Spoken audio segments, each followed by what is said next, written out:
হাতীগাঁওস্থিত L&D পথৰ ৰাইজৰ ক্ষোভ অইলৰ পাইপলাইন বহুৱাই দুৰ্নীতি কৰাৰ অভিযোগ উল্লেখ্য যে বছৰ বছৰ ধৰি পাইপলাইনৰ তেল নিৰ্গত হোৱা এই ঠাইৰ বিল মেটেকা আদিৰে ভৰি পৰিছে যদিও পৰিষ্কাৰ নকৰাৰ অভিযোগ ৰাইজৰ যোৱা 3 দিন পূৰ্বে ঠাইডোখৰ পৰিষ্কাৰ কৰিবলৈ GMDৰ বাহন আহিছিল কিন্তু দুৰ্নীতিগ্ৰস্ত ঠিকাদাৰে নামমাত্ৰ পৰিষ্কাৰ কৰিয়ে নিজৰ কৰ্তব্য সামৰে যি সময়ত ৰাজ্যৰ মুখ্যমন্ত্ৰীয়ে দুৰ্নীতিমুক্ত অসম গঢ়াৰ কথা কয় তেনে সময়তে একাংশ ঠিকাদাৰে সামান্য কাম কৰি টকা সৰলতি কৰাত ব্যস্ত হাতীগাঁওস্থিত L&D পথৰ হাজাৰ হাজাৰ মানুহৰ অভিযোগ যে গৰমৰ দিনত এই পাইপলাইনেৰে যি তেল নিৰ্গত হয় আৰু সেই তেলৰ পৰা দুৰ্গন্ধময় তথা এক বিশৃংখল পৰিৱেশৰ সৃষ্টি হয় কিন্তু তাৰ পাছতো GMDৰ ঠিকা দিয়া ঠিকাদাৰে নামমাত্ৰ কাম কৰি গৈছে না ইয়াত এতিয়া চাওক যিজন ঠিকাদাৰে কামটো কৰিছে নিশ্চয় তেওঁ কোটি টকা ইয়াৰ বাবদ আবণ্টন পাইছে তেওঁ এইটো এটা দুৰ্নীতি কৰিছে এতিয়া সন্মানীয় মুখ্যমন্ত্ৰী মহোদয়ে দুৰ্নীতিমুক্ত অসম গঢ়াৰ কথা কৈ থাকে তেনে ক্ষেত্ৰত এনেকুৱা যদি ঠিকাদাৰে এনেকুৱা কৰে নিশ্চয় ইয়াতে যিবিলাক বিষয়া আমলা বিষয়া আছে তেওঁলোকো হয়তো ঠিকাদাৰৰ লগত মিলি আছে নহলেতো এনেকৈ কৰিব নোৱাৰে আৰু বহু দিনৰ মূৰত এইটো চাফা কৰিবলৈ আহিছে এতিয়া জাবৰবিলাক নিয়মমতে গোটেইবিলাক চাফা কৰি মেলি এইটো বেলেগ এটা এইটো স্থানান্তৰ কৰিব লাগে হেনেকুৱা কৰা নাই আৰু ইয়াতে যিটো এতিয়া বৰ্তমান ডেংগুত আক্ৰান্ত হৈ বহুত মানুহ মৃত্যুমুখত পৰি আছে তেনেস্থলতো মহৰ উৎপাদনটো বেছিহে কৰিব আৰু এইটো এতিয়া চৰকাৰীভাৱে এটা মহৰ উৎপাদনৰ এইটো এটা ঘাটি বনাইছে বুলি মই কৈছোঁ সেই বিষয়াবিলাকে ঠিকাদাৰৰ জৰিয়তে মানুহখিনি মৰক বেমাৰ হওক হস্পিটেলত যাওক আকৌ সেই ঔষধ বিক্ৰেতাবিলাকৰ লগত মিলি এইবিলাক কৰিব এটা ষড়যন্ত্ৰ বিষয়াবিলাকৰ ঠিকাদাৰ বিষয়া মিলি পেলাই এইটো এটা লুণ্ঠন কৰিছে গতিকে মই মুখ্যমন্ত্ৰী মহোদয়ক আপোনালোকৰ জৰিয়তে অনুৰোধ জনাইছোঁ এই ঠিকাদাৰজন কোন উলিয়াওক আপোনালোকে উলিয়াওক বা আমিও লাগি মেলি উলিয়াই দিম কোনে কিমান টকা কাম কৰিছে বা আবণ্টন পাইছে তে সেইকেইটা তদন্ত হ'ব লাগে আৰু এওঁলোকক জেলত পঠিয়াব লাগে না আগতেতো মই অহা দেখা নাই এতিয়া ইয়াৰে আৰু অইন প্ৰত্যক্ষদৰ্শীয়েও কৈছে আপোনালোকৰ সন্মুখত যে GMDৰ গাড়ী এখন লৈ আহিছে বা এখন দুখন যিয়ে নহওক বা এমপ্লয়ীবিলাকেও কৈছে GMDৰ আণ্ডাৰতে কাম কৰিছে কোনোবা ঠিকাদাৰৰ আণ্ডাৰত গতিকে GMDৰ বুলিয়ে ভাবিছোঁ আমি আৰু যি দেখিছোঁ বাকী ভিতৰৰ কথা গম পোৱা নাই এতিয়া সেইখিনি আমি বিচাৰ খোচাৰ কৰিম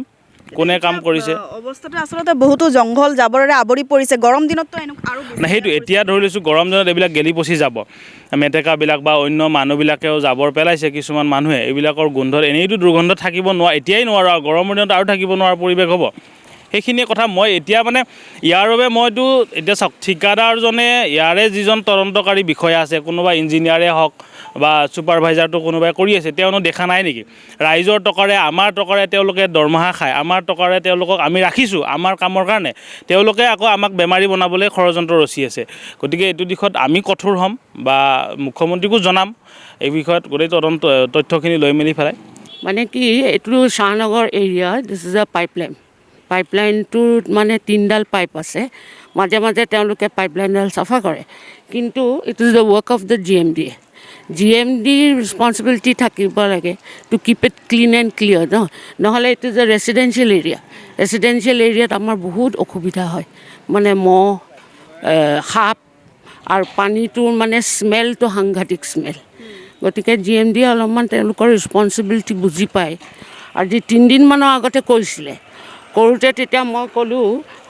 আমি চবেই ক'লোঁ যে এই অন্ততঃ ৰাবিছখিনি এক ঠাইত জমাই দিয়ক but they have not done it আধাৰকে থৈ পেলাই এই য'তে ত'তে হেপহেজেডলি মানে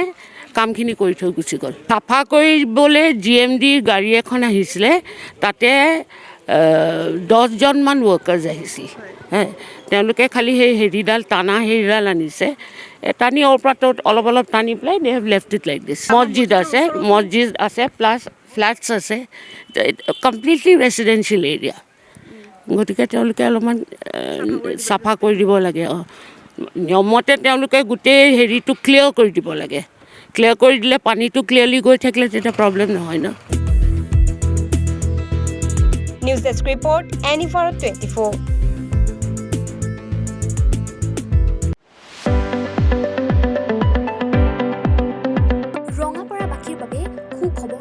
আপুনি যদি দুচকীয়া বাহন ল'ব বিচাৰিছে তেন্তে এতিয়াৰ পৰা আৰু চিন্তাৰ কোনো প্ৰয়োজন নাই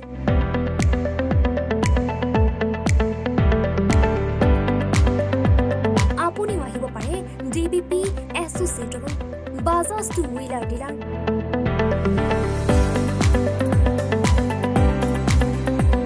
আমাৰ ঠিকনা ৱাৰ্ড নং 8 ঠাকুৰবাৰী ৰোড ডাকঘৰ ৰঙাপাৰা জিলা শোণিতপুৰ।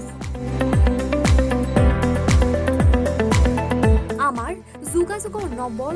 9435707133 9707967285285।